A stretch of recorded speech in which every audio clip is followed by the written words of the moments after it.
Buenos días a todos. En primer lugar, agradecer a la organización que hayan tenido en cuenta con nosotros este año. Es un verdadero placer estar aquí. Lo primero que vamos a contar es que esto no es un telefilm de Antena 3 de los domingos por la tarde, pero en efecto está basado en hechos reales. Aquí es muy interesante el agradecer a la entidad que ha tenido a bien dejarnos contar este incidente, más si cabe en lo que es el entorno de estas jornadas, el lema, que es compartir. Es muy interesante que lo que está pasando en otras entidades en nivel de seguridad se ha comunicado y se ha compartido con nosotros. Os agradeceré también que, aunque tenga su morbillo saber quién ha sido, no me hagáis preguntas destinadas a identificar el origen de este incidente, porque tendría que matarlos a todos si sois muchos y sería muchísimo trabajo. ¿Okay? Como ya ha dicho Luis, mi nombre es Antonio Sanz, soy analista de seguridad senior de S2 Grupo, especializado en respuesta a incidentes e informática forense. Lo que vamos a hablar hoy es de un incidente.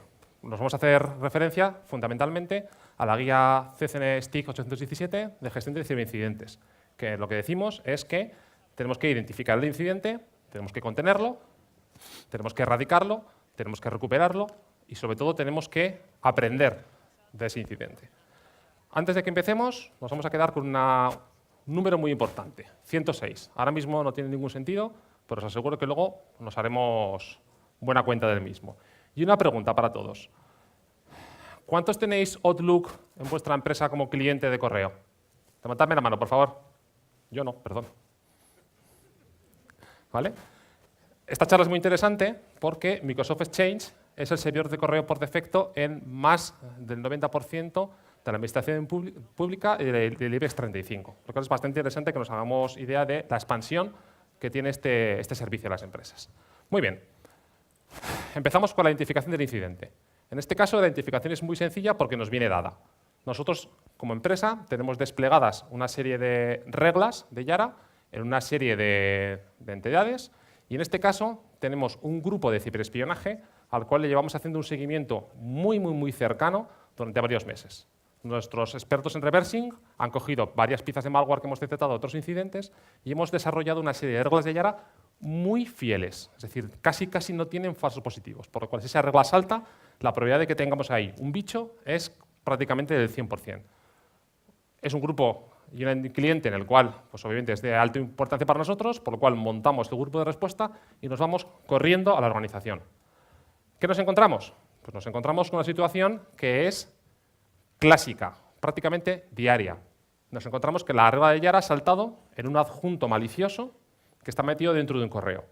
Ese correo hacía referencia a un evento que iba a suceder en las próximas semanas, un evento muy importante para esa entidad, y está enviado a un directivo. Si os dais cuenta, esto es un spear phishing dirigido de libro, por lo cual aquí no tenemos ninguna novedad y es una de las prácticas de las TTPs clásicas de este grupo. ¿Qué hacemos? Ya hemos identificado el incidente, pasamos a la contención. Aquí es muy fácil, ya tenemos el documento. Aquí hemos sido muy afortunados porque el directivo en cuestión está de viaje y no ha abierto su correo desde el Outlook. No ha podido picar en esa macro maliciosa que iba a desencadenar todo el proceso de infección. Estaba de viaje y ha leído el correo a través del móvil. Que ahí, afortunadamente, el terminal corporativo no tiene esa capacidad de ejecutar esas macros maliciosas. Perfecto. ¿Qué es lo que hacemos? Cogemos esa macro maliciosa,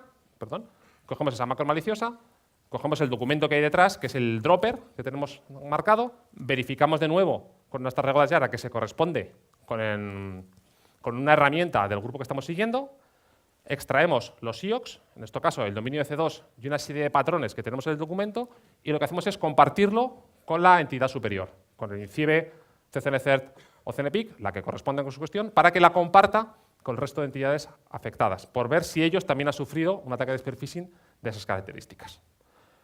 Nosotros, aún así, queremos ir un pasito más atrás, un pasito más allá. Nosotros tenemos un equipo de inteligencia, entonces a nosotros nos resulta muy interesante el saber desde qué dirección IP y desde qué dirección de correo electrónico, qué servidor de correo están utilizando los atacantes. ¿Por qué? Porque la infraestructura de ataque es razonablemente cara y costosa. Los atacantes suelen reutilizar esa infraestructura, por lo cual esos son indicadores que podemos recoger, realimentar nuestros sistemas y ser capaces de alertar de posibles ataques. ¿Qué nos pasa? que analizamos los logs de la pasarela de correo para dónde ha venido ese correo y no lo encontramos. Y mirando el documento con más detalle nos damos cuenta de que tiene información interna, que lo que hay ahí no parece información pública, que es lo que suele suceder con estos spear phishings. ¿Qué sucede? Que el correo se ha enviado de forma interna. Ups. No hemos identificado correctamente el incidente porque aquí hay algo que se nos está escapando, por lo cual tenemos que volver otra vez a la parte de identificación y seguir investigando en qué puede estar pasando en el incidente. Lo primero que nos toca es que si el correo no ha venido por una pasada de correo, es un correo interno de Exchange. Exchange tiene una capacidad, que es la capacidad de message tracking, que es un interfaz gráfico bastante sencillo, como podéis ver, en el cual nosotros podemos buscar correos electrónicos. Ahí lo podemos encontrar y verificamos, en efecto, que el correo se ha enviado a través de un administrativo, digamos, del equipo de trabajo de ese directivo. Ese usuario es muy curioso, que no tiene privilegios de OWA, es decir, no puede acceder al webmail de la empresa, que además está protegido a través de una VPN, no tiene esas credenciales, no puede acceder, y tampoco tiene un terminal corporativo. Esto es muy interesante. ¿Qué hacemos? Pues obviamente nos lanzamos sobre ese equipo de usuario, que es el que va a estar infectado por el malware, y le capturamos un volcado de la RAM, información de triage, y empezamos a hacer la copia del disco duro. Pero antes de hacer la copia del disco duro, nos quedamos con su PST, con su buzón de correo, para intentar localizar rápidamente ese buzón de correo. ¿Y qué nos sucede? Que no está.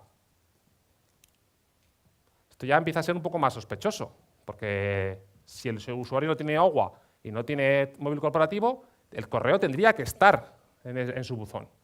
Vamos a seguir investigando. Para seguir investigando, en la vida de milagros de un correo electrónico, hay una tabla fundamental de Exchange, que es el Event History DB, que es un registro muy minucioso, pero hasta el detalle más pequeño de lo que está sucediendo en un correo, cuando se manda un correo con Exchange. Lo podemos hacer con PowerShell y tiene una desventaja o una limitación, que por defecto solamente tenemos 7 días hábiles del Event History DB. Para hacer una idea, el aspecto es más o menos parecido a este. Aquí lo importante es el Item Entry ID, que es el identificador de ese correo, de ese objeto de Exchange en toda la base de datos. Cada vez que lo creáis, lo guardéis como borrador, lo abrís, lo volvéis a modificar, lo guardéis como borrador, lo enviáis, lo movéis a una carpeta, todo eso queda grabado en esta base, en esta tabla, que es fundamental para nosotros para la investigación. ¿Qué es lo que hacemos? Nos vamos a Message Tracking, extraemos el Item Entry ID y nos vamos a cruzarlo con el Event History DB de ese usuario, que es un fichero de unos 50 megas de la última semana. Y nuestra sorpresa es que no lo encontramos. Es decir, que el correo ha sido borrado del Exchange. El Exchange no sabe nada de ese correo. Nos empezamos a preocupar porque esto empieza a olernos que nos pueden haber comprometido el Exchange, que es otra TTP común de este grupo en particular. Bueno, ¿qué más cosas podemos hacer? Pues una cosa que podríamos mirar sería el audit log, que es un registro de auditoría de Exchange, que graba un montón de la actividad del usuario si lo tuviéramos activado. Desgraciadamente está desactivado por defecto, por lo cual en nuestro caso no podemos jugar con el audit log. Otra opción interesante es las delegaciones. Suele ser bastante frecuente en un entorno corporativo que un usuario tenga que acceder al buzón de otro. Por ejemplo, en el caso del personal administrativo y el personal de dirección, o en el caso de buzones comunes, un buzón común al cual pueden acceder varias personas. Podría darse el caso de que este usuario hubiera otro que hubiera accedido a su buzón y lo hubiera mandado. Si tuviéramos la auditoría, lo podríamos ver, pero en nuestro caso no tenemos esa actividad. Sin embargo, sí que nos pueden confirmar la gente de sistemas que en efecto este usuario no tiene delegaciones, por lo cual si se ha enviado con la cuenta del usuario. ¿Qué es lo que nos queda entonces? Nos queda la herramienta atómica, por así decirlo, que es exportar el buzón del usuario. Exchange nos permite exportar el buzón entero del usuario. Obviamente le pedimos consentimiento antes de hacerlo, que no nos da ningún problema, porque lo que queremos obtener al cogernos todo el buzón del usuario es una carpeta en particular, que es la carpeta de elementos recuperables. ¿Qué tiene esta carpeta importante? Que es una especie de papelera de Exchange. Si un cliente de correo está sincronizado con Exchange mediante MAPI, que suele ser la conexión por defecto en casi todos los clientes, cliente y servidor hablan. Cuando tú tienes un correo y lo borras, lo mandas a la papelera y lo puedes recuperar de la papelera sin ningún problema. Pero cuando tú lo borras de la papelera, en tu cliente ya está borrado y no puedes hacer nada más. Tú ya no puedes recuperarlo. Vosotros creéis que ese correo está borrado permanentemente, pero es mentira. Vuestro cliente borra el correo y sincroniza con el servidor para decirle, oye, que este correo está borrado. Mándalo a la papelera, que es la carpeta de elementos recuperables. Y ahí tenemos no solamente correos, sino tenemos también contactos y tenemos citas. ¿Cuál es la limitación de esta carpeta fantástica de elementos recuperables? Que por defecto son 14 días o 30 gigas, lo que suceda antes. ¿Qué es lo que hacemos? Pues una vez obtenemos ese buzón, podemos utilizar una herramienta gratuita como el kernel Outlook OST Beaver y podemos extraer, acceder a esa carpeta de elementos recuperables. Y en efecto, encontramos el correo en el buzón del usuario. Bien, ya empezamos a estar un poco locos de este correo que estaba aquí, pero no estaba aquí, que era una especie de correo fantasma. Ya tenemos una prueba real de que este correo existe. Además de eso, encontramos que el correo está borrado, está dentro de la carpeta de borrados. Es decir, alguien de forma voluntaria, ha borrado ese correo. Si echamos hacia atrás en el buzón del usuario, encontramos el documento original que se ha utilizado. Es decir, los atacantes han cogido ese correo, se lo han descargado, le han añadido la macro maliciosa y lo han vuelto a enviar al usuario. Y encima nos damos cuenta de dos detalles en particular, muy interesantes. Que la firma es ligeramente distinta. La firma del usuario principal tiene una serie de logotipos de lo que es la organización y este correo en particular no los tenía. Y además, las cabeceras del correo están en inglés, lo cual es un detalle muy interesante porque indica que estamos yendo en el caminito correcto, por así decirlo. En paralelo, nuestro forense está trabajando en el equipo y nos dice que el equipo está limpio, que el equipo del usuario que estamos analizando no tiene ningún malware conocido de ese grupo y en realidad él no es capaz de detectar ningún tipo de actividad maliciosa. Nos quedamos con una duda entonces. Si el equipo del usuario está limpio, el usuario no tiene privilegios de OWA porque no tiene credenciales de VPN y el usuario no tiene terminal móvil, ¿cómo se ha enviado ese correo? ¿No? Estamos ya pensando que el exchange está comprometido, por lo cual no nos queda otra alternativa que quemar el exchange. Estamos hablando de una organización de varios miles de buzones de correo y quemar un exchange implica, en el mejor de los casos, dejar a la organización 24 o 48 horas sin correo. No es algo que puedas hacer a la ligera. Es decir, tenemos que estar totalmente seguros de que el exchange está comprometido para que podamos proceder a su quema sumaria. ¿Qué es lo que hacemos? Insistir en las pruebas que ya tenemos, porque tiene que estar en algún lado el correo realmente. Entonces volvemos a insistir sobre el Event History DB, que es digamos, el bajo nivel del todo, que es realmente lo menos manipulable por parte de los usuarios. Nos sentamos con la gente de sistemas para ver exactamente cómo han extraído esa tabla y qué podemos hacer con ellas. Ahora os cuento mis miserias. Esto de aquí, lo conoceréis todos, es un amigable, afable y simpático y tradicional, sobre todo tradicional, casi vintage, terminal de línea de comandos. ¿Qué característica tiene este terminal de comandos? Pues que es una figura estilizada, terminal negro, por de blanco, muy clásico, que tiene 80 columnas de ancho.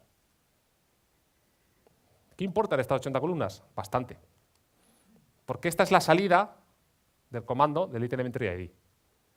¿Y dices, qué tiene esto de difícil? Pues una cosa muy sencilla.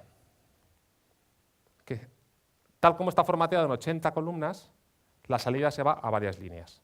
Y nosotros, el Delete Elementary ID que sacamos del message tracking, nos lo deja en un trocito así que cabe perfectamente en una línea. Cuando lo buscamos con Linux, con fgrep, zfgrep, en nuestra línea de comandos, buscamos la cadena entera y al estar ahí repartida en varias líneas no nos salía. Esto es una tontería, pero en nuestro caso fueron casi 2 días de trabajo perdidos, retrasados en la respuesta por no sacar esta información. Una vez recompuestos de esto, encontramos el correo y nos sale todo.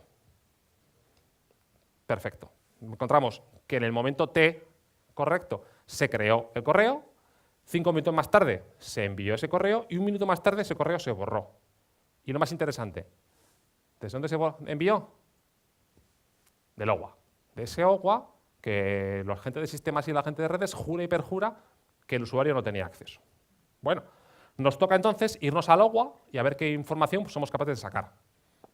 Esto os parecerá, la gente de sistemas os parecerá muy similar a unos logs de un servidor web. es que en realidad el OWA acaba siendo por debajo un IS, un servidor web de Microsoft.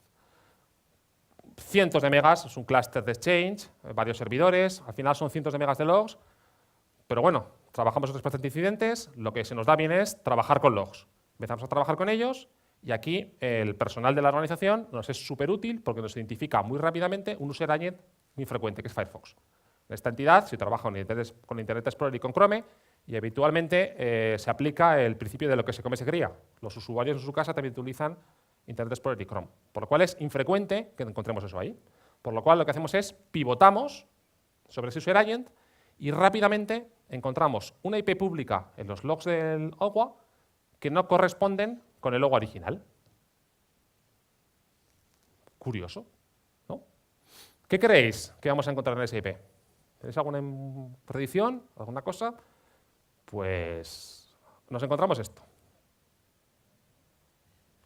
Un OWA. Un OWA en un sitio en el cual no tiene que haber un OWA. Dándole vueltas, nos encontramos con esto.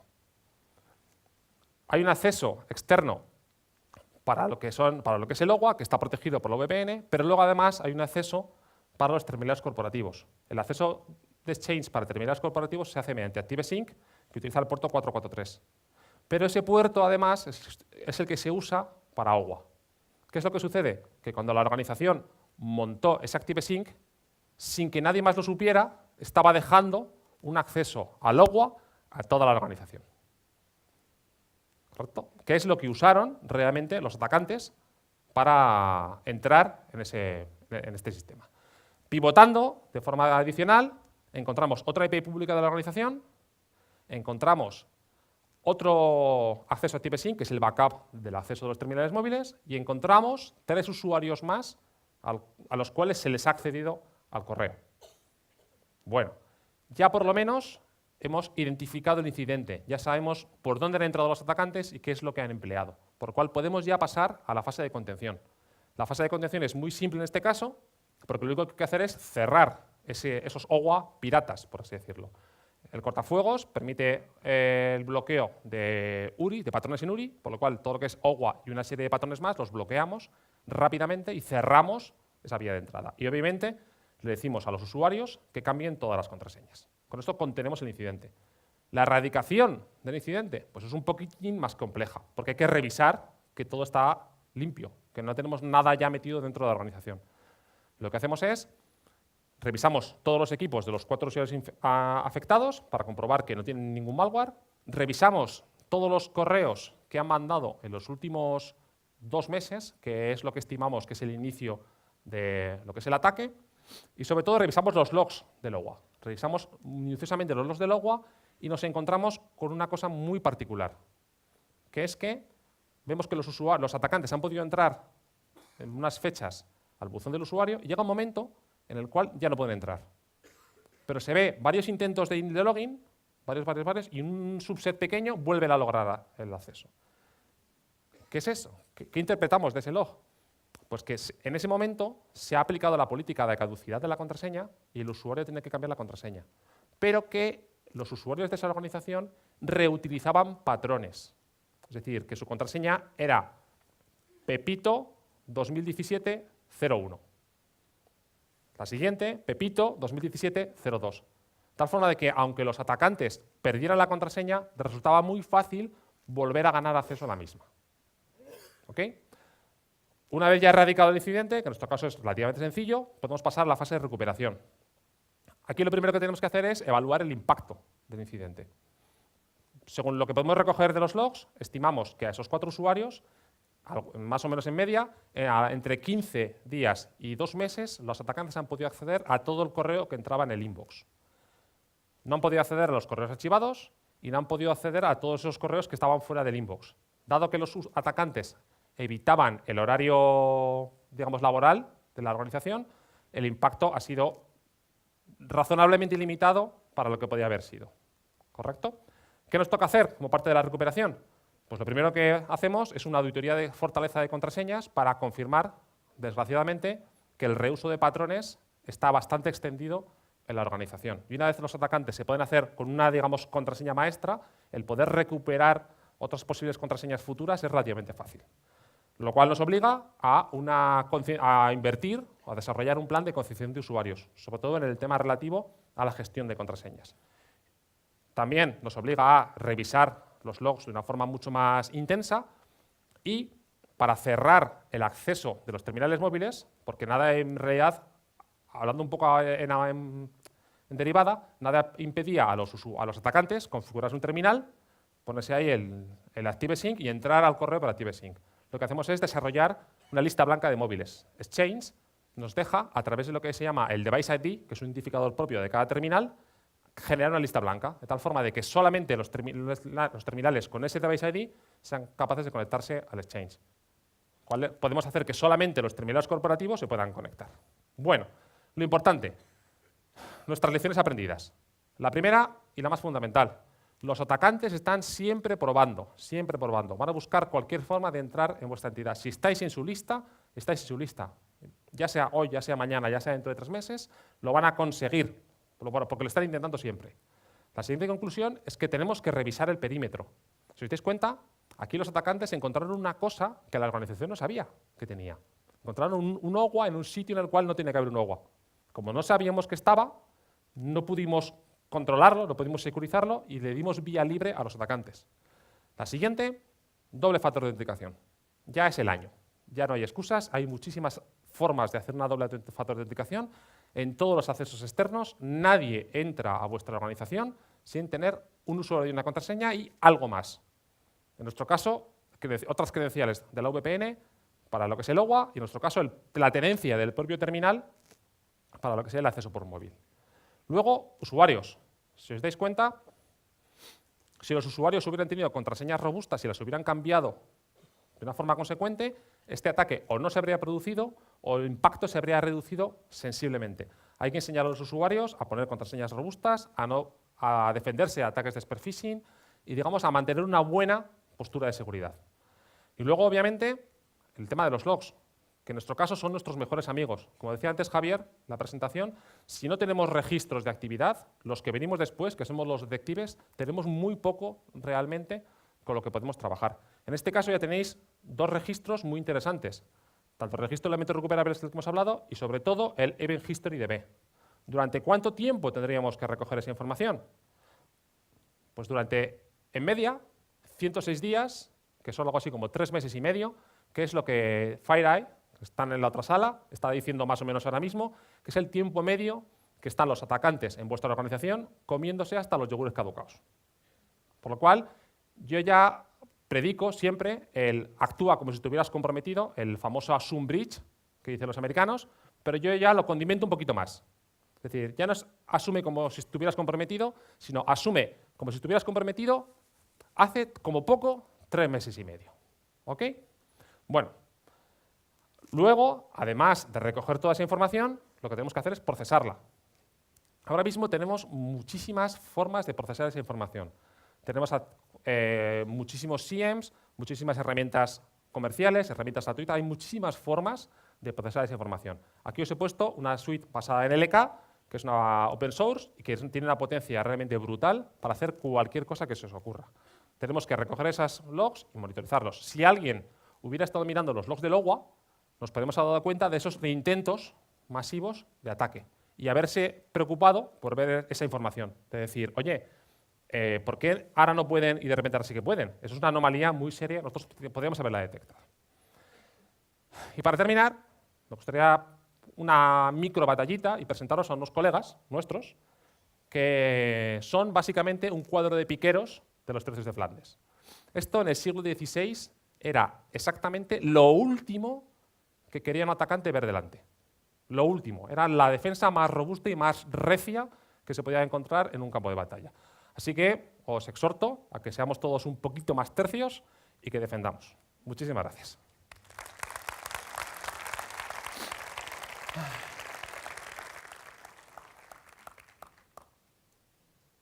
¿Alguna pregunta? ¿Ese micrófono?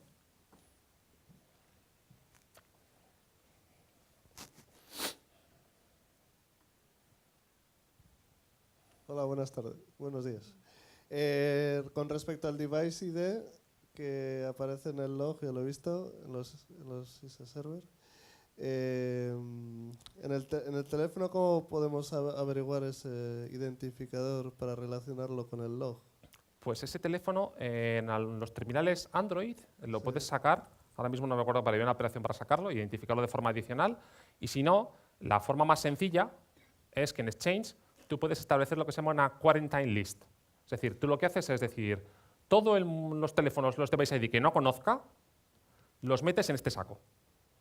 Entonces los metes en ese saco, los dejas un tiempo ahí macerándose y cada 2 días o cada día coges esos Device ID, los identificas con a qué buzón de usuario han intentado acceder y ya con eso lo validas y lo metes en la lista blanca.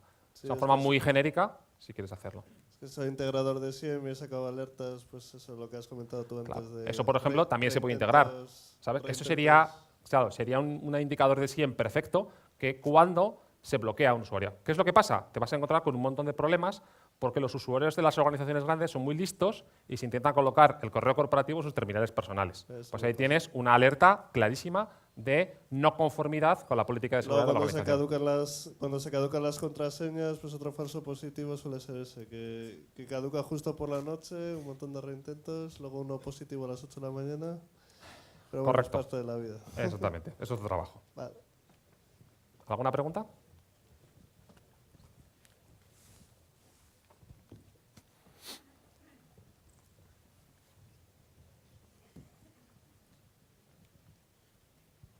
Bueno, una duda respecto a este incidente. Hay algo que no entiendo en lo que ha contado. ¿Por qué no se bloquearon las contraseñas? Porque si alguien intenta conectarse al OWA y probar claves, o tiene muchísima suerte o se le bloquea la contraseña.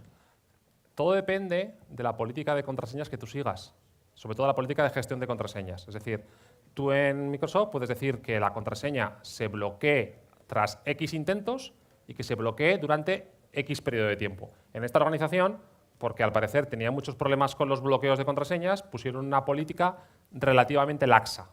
Y eso permitía a los atacantes no hacer ataques de fuerza bruta de 100 en 100, por así decirlo, pero sí de 10, 15, 20 intentos de contraseña en cada ruta. Como los patrones de contraseñas eran realmente un poco tristes, desgraciadamente era relativamente fácil que con Pepito 2017-01, 02, 03, con un número pequeño de intentos, los atacantes reganaran acceso a la cuenta.